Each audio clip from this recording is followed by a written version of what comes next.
지상교회는 언제든지 문제 안에서 살아갈 수밖에 없습니다. 어떤 교회든지 크고 작은 문제 속에서 성장하고 문제 속에서 더 나은 삶을 찾게 됩니다. 성경에 나오는 수많은 교회들 또한 이 문제를 피할 수 없었습니다. 고린도 교회, 대단한 교회입니다. 영적으로 탁월한 교회입니다. 지금까지 지상의 어떤 교회들이 이 고린도 교회만큼 영적으로 탁월하지 못했습니다. 여러분 잘 아는 대로 고린도전서 12장에는요 놀라운 교회의 영적인 은사들이 나타나고 있는데 이 모든 은사들이 고스란히 고린도 교회를 통해서 드러났습니다. 그만큼 탁월하고 영적으로 대단한 교회임이 증명이 된 겁니다. 하지만 이 교회 안에도 문제가 있었습니다. 바울은 고린도 교인들을 향하여 편지를 보내면서 문제가 무엇인지를 정확하게 짚었습니다. 하나는 그들의 모임이 유익이 되지 못했다고 했습니다. 생산적인 모임, 영적인 모임이 되지 못했다고 말합니다. 요즘 우리말로 하면 쉽게요. 모여서 남을 험담하고 모여서 문제거리를 만들어내고 모이는 사람들이 상처받고 시험 들고 그랬다고 말이에요. 그래서 모임이 해로움이라 그런 모임은 하지 말아야 된다. 이렇게 지적합니다. 두 번째 문제는요. 교회 분쟁이 있었습니다. 싸움입니다. 싸움이 무엇인지 정확하게 알지 못하지만 갈등이 있다는 얘기. 성도들과 성도들 사이에 서로 맞지 않는 부분에 대해서 서로 지지 않고 계속 싸웠다는 얘기입니다. 그래서 분쟁이 생겼고 파당이 생겼고 교회 안에는 이 모임 저 모임 이렇게 불편한 모임들이 생겨나기 시작했다는 겁니다. 그래서 급기야 바울은 이 고린도 교회가 주의 만찬을 행할 수 없을 만큼 힘들어졌다고 표현합니다. 주님의 만찬을 행할 수 없다. 여러분 주님의 만찬이 무엇입니까? 누가복음, 마태복음, 마가복음, 요한복음 모든 복음서에서 주님이 잡히시기 전날 밤 제자들과 함께 마지막 식사하시면서 떡을 가지사 이것은 내가 너희를 위하여 찢는 내 몸이다. 잔을 가지사 나는 이 잔을 너희에게 주는데 이건 포도주를 주는 것이 아니라 내가 너희를 위하여 흘린 피로 너희들과 나누는 새 언약을 이 식사를 통해서 만드는 것이다. 이렇게 말씀하셨습니다. 결국 주의 만찬이라고 하는 것은 그냥 빵을 먹고 음료를 마시는 식사가 아니라 주님을 먹고 주님을 마시는 영적 식탁, 영적 교제의 현장이었습니다. 그런데 바울이 고린도 교회는 이제 주의 만찬을 행할 수 없다. 주님의 떡과 잔을 마시는 일을 스탑시켰다고 말이에요. 여러분 왜 고린도 교회에 이런 많은 분쟁이 일어났을까요? 왜 주의 만찬을 먹지 못하게 하는 것일까요? 교회가 분쟁이 일어나면 당연히 그 문제를 해결하고 그 문제가 무엇인지를 파헤쳐서 극복하면 되는 것인데 도리어 주의 만찬을 행하지 말라고 주의 만찬을 이런 상태에서는 할 수 없다고 고린도 교회를 향하여 책망하는 이유는 무엇일까요? 사랑하는 성도 여러분, 오늘 우리도 주님의 떡과 잔을 마시려고 합니다. 이 고린도 교회의 모습을 보면서 오늘 우리의 모습도 다시 한번 점검해보고 과연 우리 교회는 나 자신은 주님의 떡과 잔을 마시기에 과연 옳은지 한번 나눠보려고 합니다. 여러분 고린도 교회의 심각한 문제의 원인은 무엇인가 하면요 주님의 떡과 잔을 먹을 수 없을 만큼 영적으로 피폐해졌다는 얘기입니다. 한마디로 말하면 고린도 교회 성도들이 지금 주님에게 집중하고 있지 않다는 얘기입니다. 고린도 교회의 식탁은 만찬 식탁이었습니다. 주님의 떡과 잔을 먹는 주님의 식탁이었습니다. 오늘은 여러분들이 떡과 잔을 가지고 오지 않았기 때문에 교회가 여러분들을 위해서 떡과 잔을 준비했습니다. 하지만 그때 초대교회 성도들은 자기 집에서 떡과 잔을 준비해 가지고 왔습니다. 어떤 사람은 부자이기 때문에 좋은 떡과 좋은 음료를 가져왔습니다.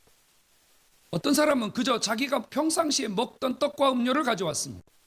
어떤 사람은 아예 떡과 음료를 가져오지 못했습니다. 그러니 어찌 되었겠습니까? 좋은 떡을 가지고 온 사람들은 자기들끼리 모여서 자기들이 먹는 그 음식, 자기들이 먹는 그 음료에 대해서 감탄을 하면서 먹었을 겁니다. 보통 일반적인 사람들은 그저 매일 먹는 빵과 떡이기 때문에 그저 아무 특별한 대화 없이 아니면 특별한 느낌 없이 먹고 마셨을 겁니다. 근데 문제는요, 떡을 준비하지 못한 사람입니다. 음료를 준비하지 못한 사람입니다. 이 사람들은 그저 저 교회 한 구석배기에서 누군가 떡을 먹고 누군가 잔을 먹는 모습을 그냥 민망하게 바라볼 수밖에 없었습니다. 누군가 자기 떡을 나눠주고 누구와 자기 자리에 그들을 동참시키는 일이 쉽지 않았다는 얘기입니다. 그래서 바울은 그 고린도 교인들을 책망하고 있습니다. 너희들이 만일 배가 고파서 지금 교회 와서 주님의 떡과 잔을 배부르기 위해서 먹느냐? 이것은 너희들에게 칭찬거리가 아니고 책망거리라고 단호하게 그들을 지적했습니다. 어떤 사람은 너무 많이 먹어서 배불렀고 어떤 사람은 너무 많이 먹어서 취해버렸습니다. 정말 성찬이 교회 안에서 완전히 무너져버린 것입니다.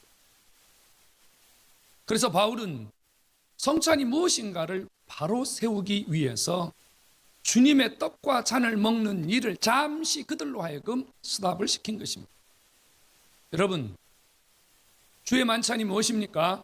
말씀드린 대로 주님이 저와 여러분들을 위해서 십자가에 피 흘려 죽으실 때에 내가 너희를 위해서 내 몸을 찢으며 내가 너희를 위하여 내 피를 흘리는 것을 너희들이 잊어버리지 말아라. 기억해라. 기념해라. 계속해서 너희들이 나의 구속운동에 참여해라. 이렇게 주님이 주신 놀라운 은혜의 식탁입니다. 이것은 배부름의 식탁이 아니고 취함의 식탁이 결단코 아닙니다.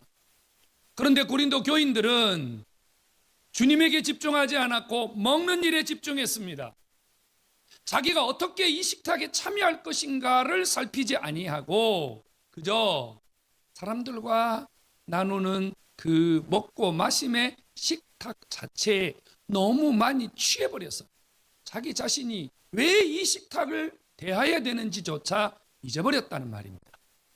이것은 영적인 무질서요, 영적인 혼돈이요, 교회가 바르게 성찬을 행하지 못함으로 교회 자체가 어지럽혀진 결과입니다. 성도 여러분, 우리는 성찬을 바르게 시행함으로 하나님의 은혜를 받을 수 있습니다. 하지만 오늘 성경은 이렇게 분명히 말합니다. 우리가 주님의 떡과 잔을 제대로 먹지 아니하면 자기의 죄를 먹고 마시는 것입니다. 이것은 심판의 대상이라고 말씀합니다.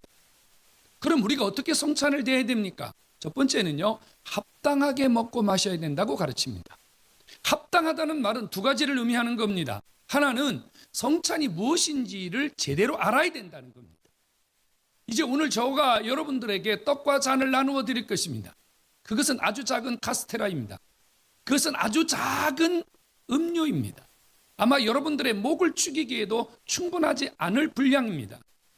그런데 그것이 무엇인지를 바로 알아야 됩니다. 내가 오늘 빵을 먹는 것이냐, 내가 오늘 음료를 마시는 것이냐 아니라는 겁니다.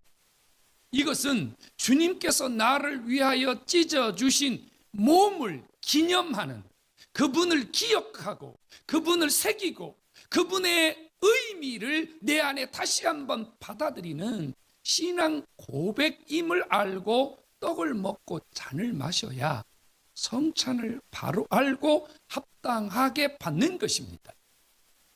합당하게 받으라는 말은 또한 자격을 갖추라는 말입니다. 성찬을 대할 수 없는 사람이 있습니다. 대하면 안 되는 사람이 있습니다. 주님을 모르는 자입니다. 주님이 내 안에 어떤 일을 이루셨는지 전혀 주님과 관계가 없는 사람입니다.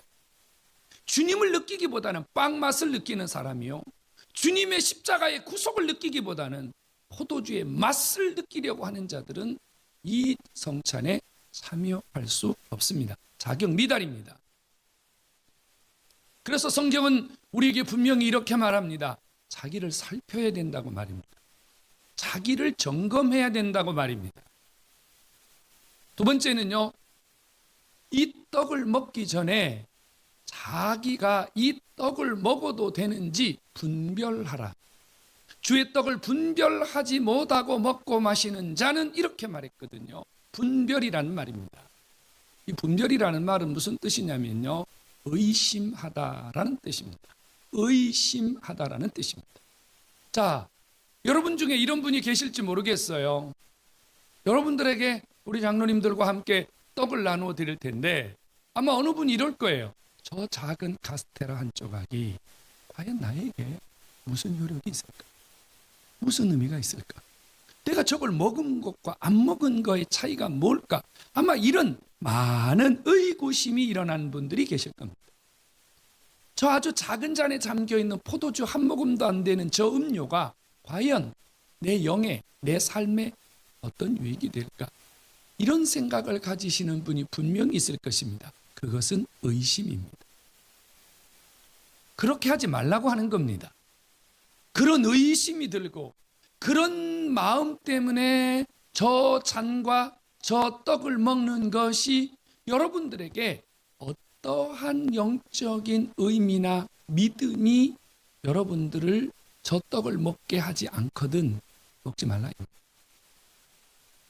여러분, 예수 그리스도 그분은 능력과 권세가 있음을 믿으십니까? 믿으십니까? 그러면 여러분, 저 떡과 잔이 주님의 몸이요 주님의 피라고 말입니다. 그래서 오늘 바울이 뭐라고 그랬냐면요, 30절에 이렇게 말했어요. 너희 중에는 약한 자도 있고 병든 자도 있고 잠자는 자도 있다, 그 말이에요.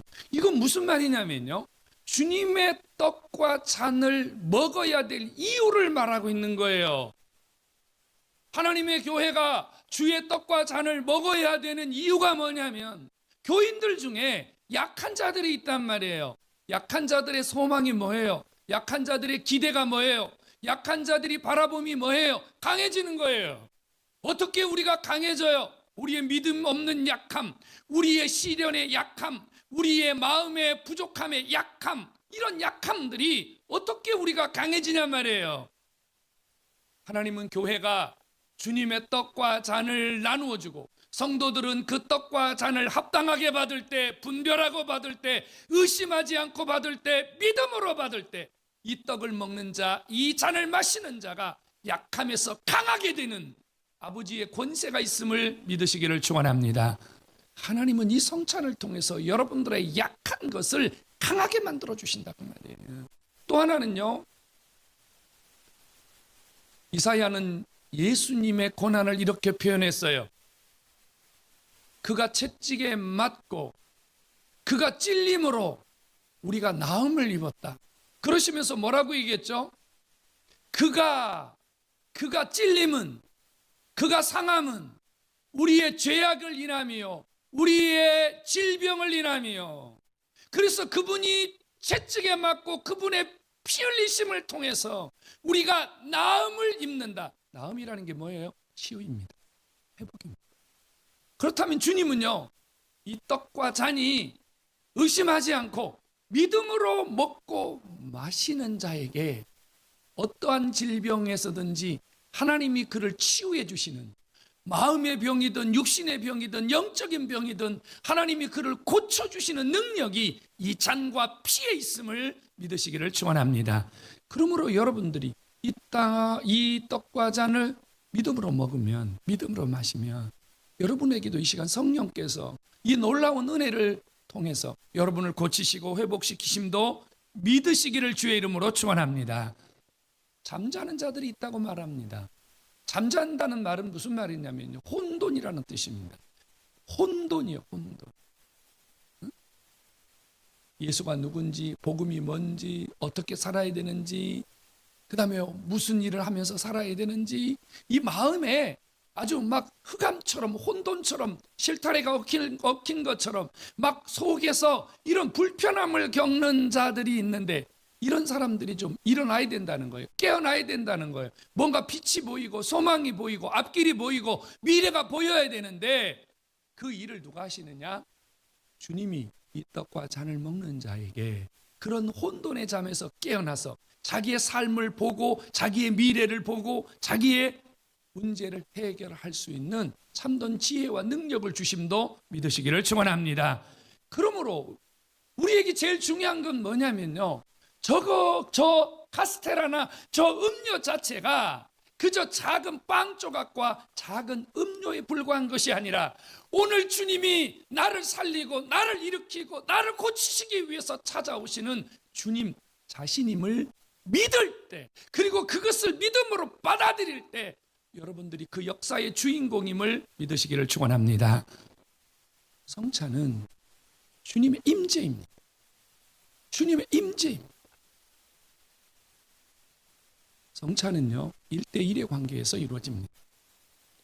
여기에 뭐 한 100분 정도 계시는데요, 여러분 중에 이 성찬은 100명을 상대로 하는 게 아닙니다. 여러분 개인을 주님이 찾아가시는 거예요. 주님 나를 찾아오시는 거예요. 이 떡을 먹는 그 사람에게, 개인에게 아버지가 역사하시고 그 피를 마시는 그 개인에게 하나님이 은혜를 주시는 겁니다. 성도 여러분, 주님이 오늘 여러분들을 1대1로 찾아가실 겁니다. 개인적으로 찾아가실 겁니다. 몸으로 찾아가시고 피로 찾아가시고 하나님의 은혜로 찾아가실 것입니다. 받아들이시고 그분을 통해서 여러분 개인이 다시 한번 영적인 에너지와 삶의 은혜를 회복하는 시간 되기를 주의 이름으로 축원합니다. 우리는 많은 목사님들에게 이렇게 배웠습니다. 성찬을 대하기 전에 여러분 마음속에 꺼리낌, 죄의식 뭐 이런 것들이 있으면 성찬을 먹으면 안 됩니다. 이렇게 배웠습니다. 정말 옳을까요? 여러분들에게 묻겠습니다. 주님이 왜 피를 흘렸습니까? 주님이 왜 살을 찢었습니까? 누구를 위해서 피를 흘렸습니까? 누구를 위해서 몸을 찢으셨습니까? 죄인입니다. 의인을 위해서 찢지 않았습니다. 누가 주님의 떡과 잔을 먹을 수 있는 자격이 있어서 주님의 떡과 잔을 대할 수 있겠습니까? 여러분들이 아무리 경건하게 살고, 여러분들이 아무리 의롭게 살고, 여러분들이 아무리 여러분 자신을 경건하게 훈련한다 할지라도 그것만으로 여러분들이 주님 앞에 아무 거리낌이 없이 주의 떡과 잔을 먹을 수 있는 자격이 된다고 생각하십니까? 옳지 않습니다. 옳지 않습니다. 저는 여러분들에게 이렇게 권하고 싶습니다. 만일 오늘 여기 있는 여러분들 중에 마음에 상처가 있고 죄 때문에 괴로워하고 잘 살지 못하는 것 때문에 힘들어하는 분이 있다면 오늘 이 주님의 떡과 잔을 먹고 마시면서 주님이 여러분들의 그런 죄책과 여러분들의 그런 시험과 여러분들의 그런 연약성을 고쳐주시고 회복시켜 주시는 은혜를 받기를 주님의 이름으로 축원합니다. 어떤 의미에서는요, 우리가 힘들수록 주의 떡과 잔에 더 가까이 가야 됩니다. 우리가 죄 때문에 더 괴로워할수록 주님의 떡과 잔에 더 가까이 가야 됩니다. 여러분들이 상처가 있고 시험이 있고 문제가 있을수록 주님 앞에 더 가까이 나아가서 약한 자가 강해지고 병든 자가 치유받고 무질서와 혼돈 속에 살아가는 자들이 새 삶을 얻는 능력을 이 주의 떡과 잔을 통해서 회복하기를 원하는 것이 정말로 주님이 우리를 향한 아버지의 심정임을 깨닫기를 축원합니다. 오늘 저는 여러분들에게 주님이 주신 권세로 이 떡과 잔을 나누어 드리려고 합니다. 제가 주는 떡이 아닙니다. 주님이 여러분들에게 직접 찾아오셔서 직접 여러분들에게 주시는 은혜의 수단이요, 하나님이 여러분들을 어루만지는 수단이요, 주님이 여러분들의 모든 삶에 임재하시는 순간임을 받아들이시기를 주님의 이름으로 축원합니다. 오직 믿음이 필요합니다. 믿음이 필요합니다. 이 떡과 잔을 마실 수 있는 유일한 자격을 갖춰야 한다면 그것은 믿음입니다. 나는 주의 떡과 잔을 먹을 수 있는 자격이 없지만, 나는 주님의 이 놀라운 은혜에 동참할 수 있는 자격이 없지만, 주님이 이 자격 없는 나에게 은혜 베풀어 주신 것을 기억하면서 주의 은혜 앞에 믿음으로 손을 내밀어 주님 내 손을 잡아주시고 주님 내 삶을 잡아주시고 주님 내 모든 것을 주님이 담당하신 이 몸과 피를 통해서 아버지가 다시 한번 회복시키심과 일으켜 주심과 하나님이 붙들어 주심을 믿는 유일한 믿음, 이 믿음만이 여러분들의 삶에 찾아오시는 주님을 느낄 수 있는 통로임을 깨닫기를 축원합니다. 여러분들을 정죄할 자는 아무도 없습니다. 여러분들을 손가락질할 자도 아무도 없습니다. 주님이 여러분을 용서하셨는데, 주님이 여러분들을 씻어주셨는데, 주님이 여러분들의 죄를 묻지 아니하시는데 누가 여러분들을 정죄할 수 있겠습니까? 오늘 이 떡과 잔을 마심으로 모든 죄에서 자유하시고 모든 꺼리낌에서 자유하시고 믿음으로 당당하게 하나님의 자녀로 건강하게 사는 역사가 있기를 주님의 이름으로 축원합니다. 만일 이 시간 여러분 고침이 필요하신 분이 있습니까? 치유가 필요하신 분이 있습니까? 오늘 이 떡을 먹으면서 주님 앞에 구하십시오. 주여, 내가 이 떡을 먹을 때 나의 이런 연약이, 나의 이런 약함이, 나의 이런 아픔이 주님 치유되게 해주십시오 라고 하는 믿음을 가지고 주의 떡을 먹고 마시면 주님 이 시간 여러분을 고쳐주시는 줄로 믿기를 축원합니다. 보혈의 능력, 보혈의 능력, 여러분 인간이 상상할 수 없는 하나님의 권세입니다. 오늘 이 떡과 잔이 예수 그리스도의 능력, 보혈의 능력, 하나님의 능력이 되어서 여러분 삶을 만지셔서 여러분을 건강하게 하시는 이런 기적이 있기를 다시 한번 주의 이름으로 축원합니다. 여러분 소망하십시오. 주님이 이 시간 이 떡과 잔을 통해서 여러분들을 찾아오십니다. 여러분 각 사람을 찾아오십니다. 그래서 여러분들의 생각과 여러분들의 마음과 여러분들의 삶의 모든 부분을 주님이 어루만져 주실 것입니다. 이 시간 믿음으로 이 성찬에 동참하시면서 여러분들의 삶이 무질서가 아니라 주님을 바로 바라보는 믿음으로 여러분들의 삶이 혼돈이 아니라 예수 그리스도를 향하여 똑바로 나아가는 이런 신앙의 정진이 있기를 다시 한번 주 예수의 이름으로 축원합니다.